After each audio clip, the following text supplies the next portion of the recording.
This is Western Mass News. We're hearing from the mother of the Black Southwick student who filed a complaint after she says her daughter faced racially charged bullying at the regional high school, including what the NAACP calls an online slave auction where white students could bid on their black classmates. Welcome to Western Mass News at 5. I'm Abby Carnevale. Western Mass News reporter Wesley Days has been following this story for us and is live in studio after speaking with Allison Lopez.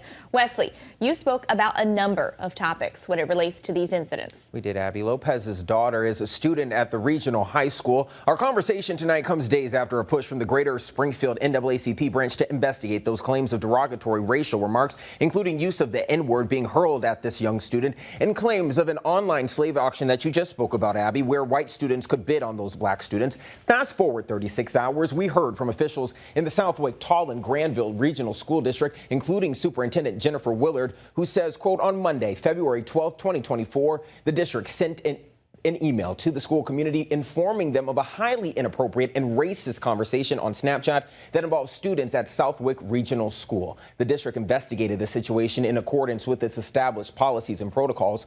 As of Friday, February 16th, the district concluded its investigation. However, due to strict laws protecting student privacy, we are unable to comment on the specific disciplinary consequences and/or other steps taken by the district. The school committee chair, Robert Stevenson, said to us that, quote, I want to express that we firmly believe that racism and discrimination have no place in our school community. I wanted to start off my conversation with Allison by asking her response to the school district's statements, and here's what she had to say.